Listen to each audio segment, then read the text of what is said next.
কি করতেছো ছোট ভাই তুমি? বানাইতেছি। তুমি এই বয়সে বানাইয়া কি বিক্রি করো? আচ্ছা, কি কারণ কি তুমি এই তো ছোট বয়সে এত ব্যবসার ভার কান্দে নিলা?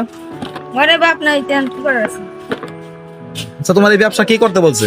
আর আমি আমার আম্মু। তুমি এই বানাইতে পারো না? ও, তুমি কবে থেকে নামছো এই এই ব্যবসায়? আসছি।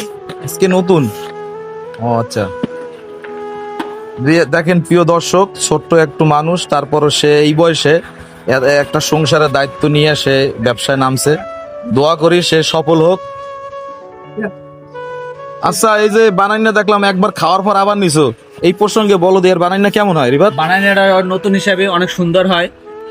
আশা করি অনেক আগাই যাবে। আমরা আরো একবার খাইছি, এবারও খাইতে আছি। বানানিটা সুন্দর হয়।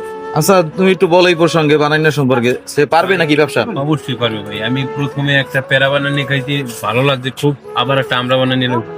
ও ছোট হিসাবে খুব ভালো বানাইতে পারে, সেক্ষেত্রে খুব স্বাদ হয় আর বানানি। এটা কি কি সম্পর্কে কিছু বলো তো? ভাই এত ঠিক ভাই। আচ্ছা, তোমার বানাইনা অনেক ভালো হয়, ইনশাল্লাহ তুমি তোমার ব্যবসার সাফল্যে চলে যাও, ইনশাল্লাহ দোয়া রইলো তোমার জন্য।